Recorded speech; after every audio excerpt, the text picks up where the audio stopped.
Robinson is one man that has been standing up against the Islamisation of this country for decades.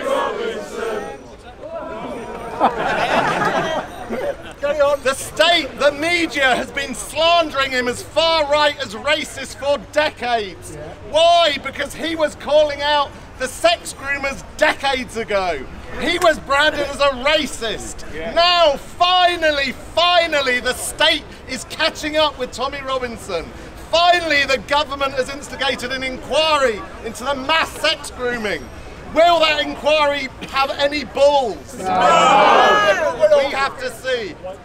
That man, Tommy Robinson, visited this area about 2 months ago. Why did he visit this area?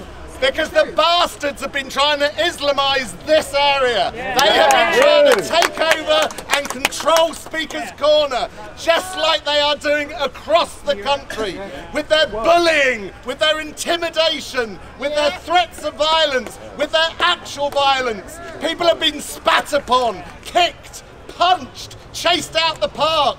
And I'm afraid to say, the police do very little. They stand aside.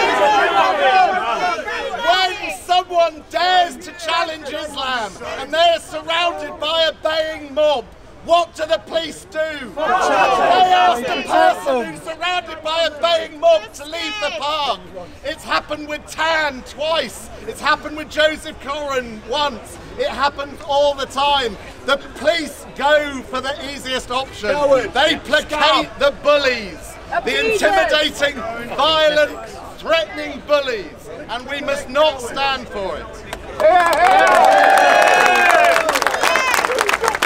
I would say there are two things why all of you people are here, why all of the thousands were outside Downing Street yesterday. As Richard said, the authorities are using every last letter of the law to try and throw at our Tommy. The guy had a custodial sentence for a £2,000 family loan for a mortgage. He was thrown in jail for that. How many people do you think are doing that left, right and centre every day? They are using everything to throw at this man. The second, even bigger concern is the strength of a secular, democratic, developed democracy is the independence of its judiciary. Clearly, the British judiciary is no longer independent. Follow on.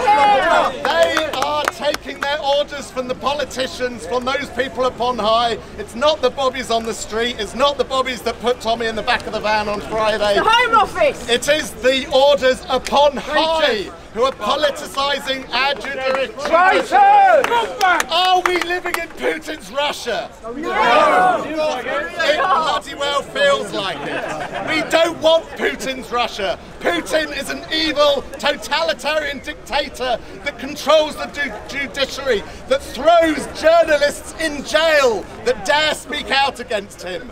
Look, my friends, the exact same is now happening in Britain. And we cannot allow it. Thank you.